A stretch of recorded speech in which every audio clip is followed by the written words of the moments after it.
Assalamualaikum warahmatullahi wabarakatuh. Jumpa kembali dengan One Stereo Channel. Pernahkah kalian mendengar propaganda misionaris yang mengatakan, barang siapa percaya akan Yesus Kristus, maka ia akan masuk surga? Maksudnya percaya Yesus kalau dia itu disalib untuk menebus dosa manusia. Sayang sekali propaganda murahan Kristen ini tidak sejalan dengan fakta dalam Bible mereka sendiri. Disebutkan dalam Bible bahwa pengikut Yesus yang akan masuk surga hanyalah 144.000 orang saja.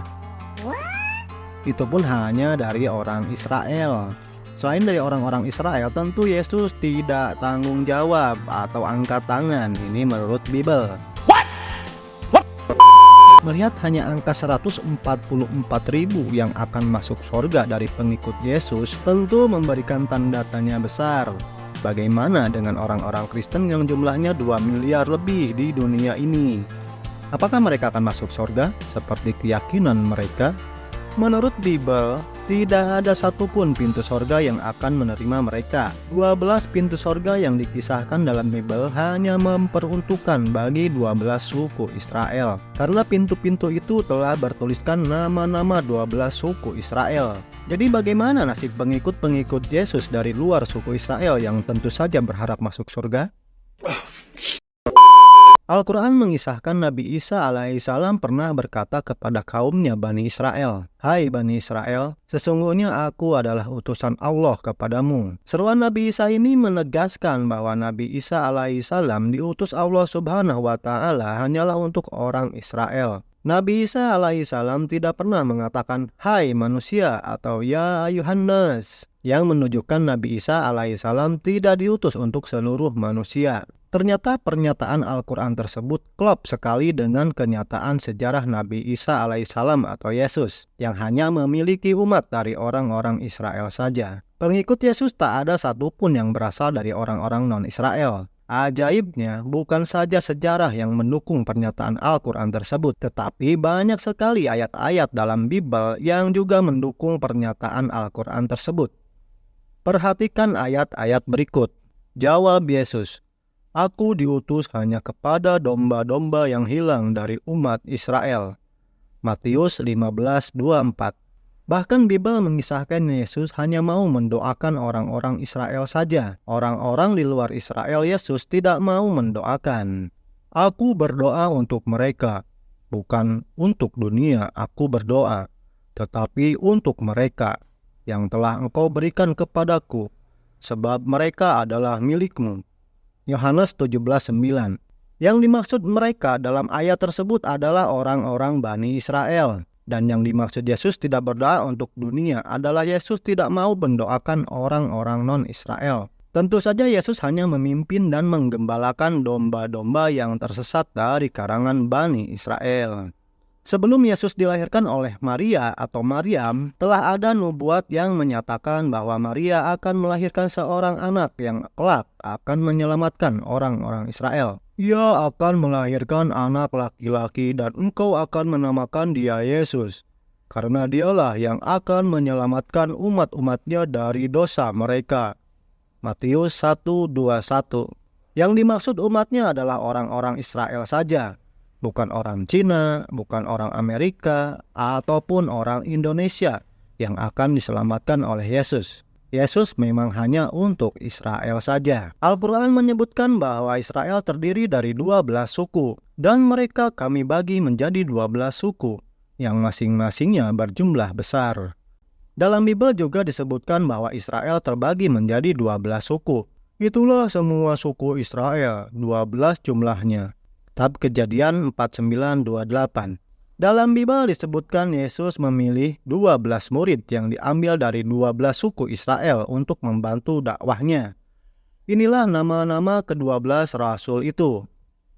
Pertama ada yang bernama Simon yang disebut Petrus dan Andreas saudaranya, dan Yakobus anak Zebedeus dan Yohanes saudaranya, Filipus dan Bartolomus, Thomas dan Matius pemungut cukai, Yakobus anak Alfeus dan Tadeus, Simon orang Zelot dan Yudas Iskariot yang mengkhianati dia. Matius 10:2-4. Yesus dan murid-muridnya berdakwah hanya untuk 12 suku Israel ini saja. Yesus melarang murid-muridnya untuk berdakwah kepada orang-orang selain bangsa Israel. Ke-12 murid itu diutus oleh Yesus dan perhatikan pesan Yesus pada ke-12 suku itu. Janganlah kamu menyimpang ke jalan bangsa lain atau masuk ke dalam kota orang Samaria, melainkan pergilah kepada domba-domba yang hilang dari umat Israel. Matius 10:5-6. Bahkan ada nubuat kelak setelah hari kiamat, yaitu hari penghakiman. 12 murid Yesus tersebut ikut bersama-sama Yesus menghakimi 12 suku Israel. Sesungguhnya pada waktu penciptaan kembali, apabila anak manusia bersemayam di tahta kemuliaannya, kamu yang telah mengikut aku duduk juga di atas 12 tahta untuk menghakimi ke-12 suku Israel. Matius 19:28. Jadi Yesus hanya menghakimi orang-orang dari Israel saja. Yesus tidak bertanggung jawab terhadap orang non-Israel di seluruh dunia. Menurut Bible hanya 144.000 orang yang akan masuk surga. Dan aku mendengar jumlah mereka yang dimateraikan itu. 144.000 yang telah dimateraikan dari semua suku keturunan Israel. Wahyu 7:4. Dari 144.000 orang yang dijamin masuk surga tersebut adalah dari 12 suku Israel yang masing-masing suku mendapat jatah 12.000. Dari suku Yehuda 12.000 yang dimateraikan. Dari suku Ruben juga 12.000. Suku Gad 12.000, Asyer 12.000, Naftali 12.000, Manasyi 12.000, Simeon 12.000, Lewi 12.000, Isakar 12.000, Zebulon 12.000, Yusuf 12.000, dan dari suku Benyamin 12.000. Wahyu 7:5-8. 12 suku Israel tersebut adalah definisi secara lahir. Memang betul-betul orang Israel secara fisik, bukan Israel secara rohani. Jadi menurut ayat tersebut, orang-orang non-Israel tidak ada jaminan masuk surga. Dalam ayat yang lain disebutkan bahwa pintu surga yang tersedia sudah tertulis nama-nama suku Israel. Dan temboknya besar lagi tinggi, dan pintu gerbangnya 12 buah. Dan di atas pintu-pintu gerbang itu ada 12 malaikat, dan di atasnya tertulis nama ke-12 suku Israel. Di sebelah timur terdapat 3 pintu gerbang, dan di sebelah utara 3 pintu gerbang, dan di sebelah selatan 3 pintu gerbang, dan di sebelah barat 3 pintu gerbang. Wahyu 21:12-13. Untuk orang-orang non-Israel seperti Amerika, Cina, termasuk Indonesia dan lain-lainnya di dunia, Bible tidak menyebutkan adanya pintu surga bagi mereka. Tentu untuk masuk surga haruslah dengan dalil yang bersumber dari yang menciptakan surga itu sendiri. Bible justru memberikan keterangan sebaliknya, bahwa Yesus diutus hanya untuk menyelamatkan orang-orang Israel saja.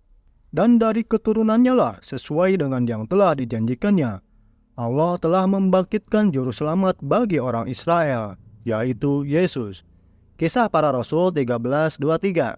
Dalil-dalil Bible ini sungguh bertentangan dengan kenyataan agama Kristen yang menyebar ke seluruh dunia. Menurut ayat Bible tersebut di atas, Yesus tidak akan menerima iman dari orang-orang non-Israel. Artinya, iman-iman orang Kristen seluruh dunia akan tertolak dengan sendirinya oleh Yesus. Jika ayat-ayat dalam Bible mereka itu benar, orang bodoh pun bisa mencernanya dengan mudah bahwa Kristen tidak akan pernah sedikit pun masuk surga. Pertanyaannya, apakah selama ini pendeta mereka tidak pernah membaca atau mengkaji ayat tersebut? Atau acuh dan bahkan mereka menyembunyikan karena takut membuat iman jemaatnya goyah dan terguncang? Dan merekalah Yahudi dan Nasrani berkata, sekali-kali tidak akan masuk surga kecuali orang-orang yang beragama Yahudi atau Nasrani. Demikian itu hanya angan-angan mereka yang kosong belaka.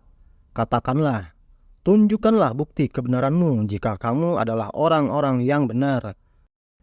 Katakanlah, jika kamu menganggap bahwa kampung akhirat surga itu khusus untukmu di sisi Allah, bukan untuk orang lain, maka inginilah kematianmu jika kamu memang benar. Sesungguhnya orang-orang yang mendustakan ayat-ayat kami dan menyombongkan diri terhadapnya Sekali-kali tidak akan dibukakan bagi mereka pintu-pintu langit, dan tidak pula mereka masuk surga, hingga unta masuk ke lubang jarum. Demikianlah kami memberikan pembalasan kepada orang-orang yang berbuat kejahatan. Maha benar Allah dengan segala firman-Nya. Salam bagi kaum yang mengikuti petunjuk-Nya. Wassalamualaikum warahmatullahi wabarakatuh.